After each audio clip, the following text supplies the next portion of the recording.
Hello everyone, hope you all are doing well.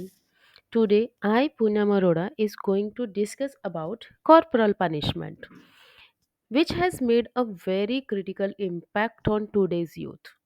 Nowadays it is a big crime in the field of teaching, as we all know that Chacha Nehru loved children. So on the occasion of Children's Day I am going to discuss about this topic. Chacha Nehru said, "The children of today will make the Indias of tomorrow. The way we bring them up will determine the future of country." Today, we will discuss area relevant to the topic, that is corporal punishment. For example, we will discuss introduction, historical perspective, consequences, psychological impact, contemporary debates, legal landscape, early Babylonian law, alternatives, conclusions. Let's start with the video. Corporal punishment is basically intentional inflictions of physical pain upon a person's body as a punishment. It can be various kinds. It can be flogging, beating, branding, mutilation, blinding, and the use of stock. Basically, in the history, it used for maintaining discipline. In the additions, there are other non-physical forms of punishments which are also cruel and degrading. In a broad sense, the term also denotes the physical disciplining children in the schools and at home also. Historical perspective. Corporal punishment has deep historical roots. For example, in the past, parents or teachers beating the students to maintain the discipline in the class, or they wanted to make a child be disciplined in her life also, even his life also. In any ancient times, physical discipline was often seen as an acceptable means of maintaining order and enforcing obedience.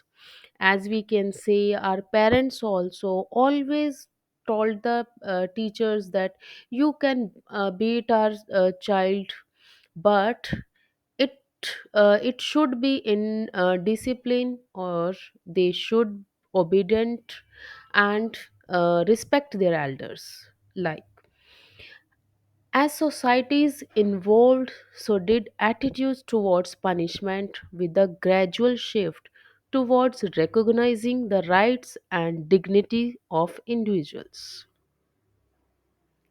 Consequences. Corporal punishments, while intended as a form of discipline, can have a range of consequences, both immediate and long term. It is essential to recognize that these consequences may vary depending on factors such as the frequency and severity of the punishment, the child's temperament, and the broader family and societal context.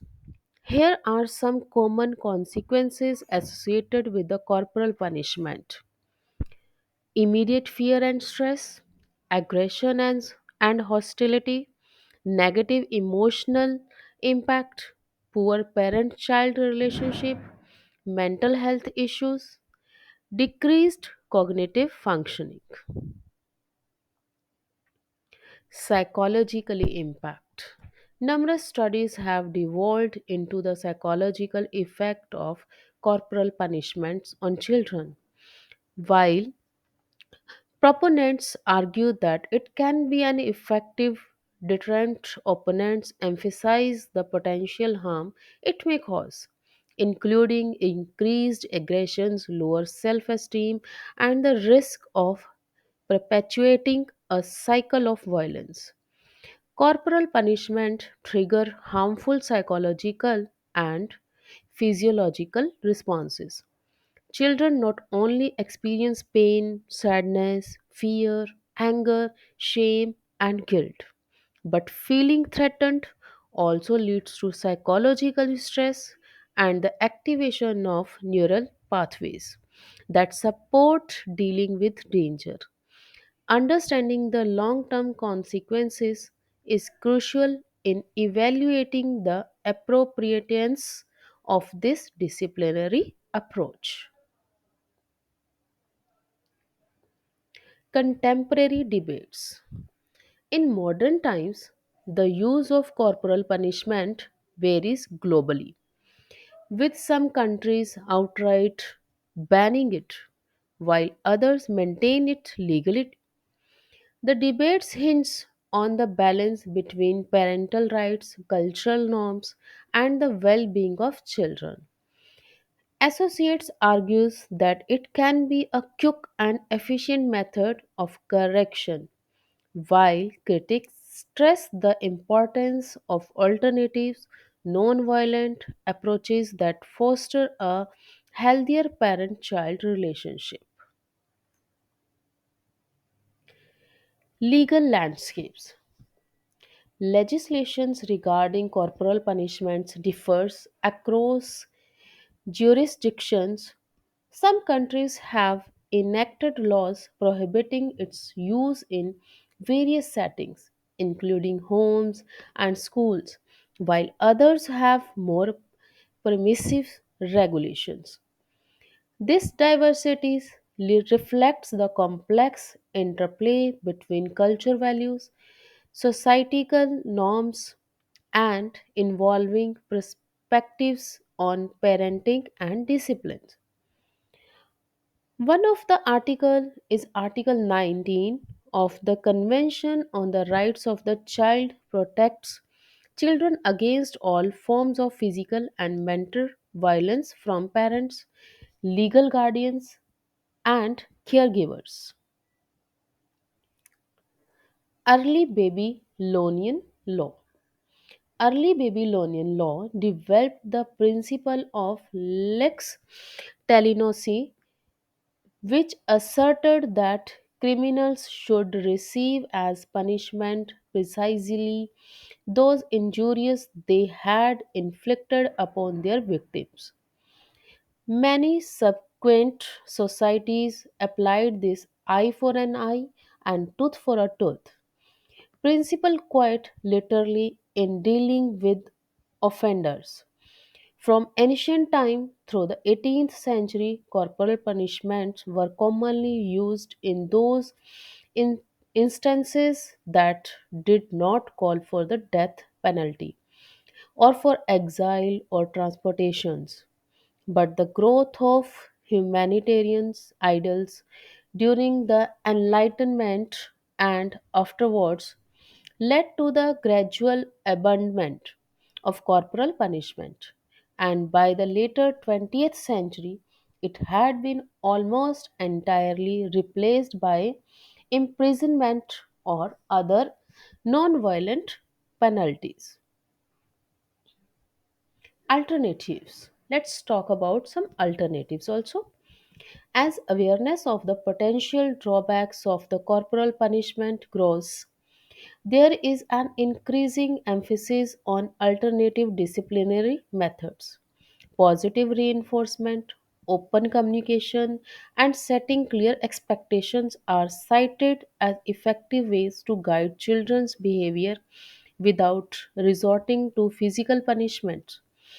Education and support for parents in adopting these alternatives play a crucial role in fostering positive and healthy family dynamics. That means even teachers should be very casual with the students. Teachers should discuss each and everything in the classroom. Even parents should maintain that kind of atmosphere at home that their ward can discuss or share each and every moment of his or her life with them. Conclusions. Corporal punishment violates the right of children and hurts their human dignity and physical integrity. In conclusion, corporal punishment remains a continuous issue, with its appropriateness dependent on cultural, legal, and individual perspectives. As societies evolve, there is a growing recognition of the importance of nourishing children in an environment that prioritizes their emotional well being.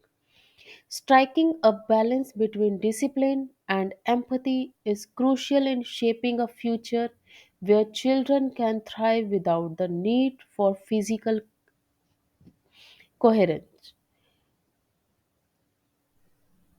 Thank you so much. Hope you all like this.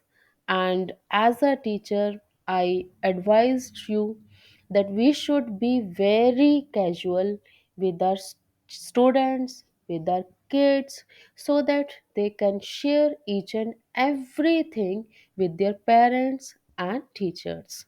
Thank you so much. Happy Children's Day once again. Hope you all like this. Bye bye.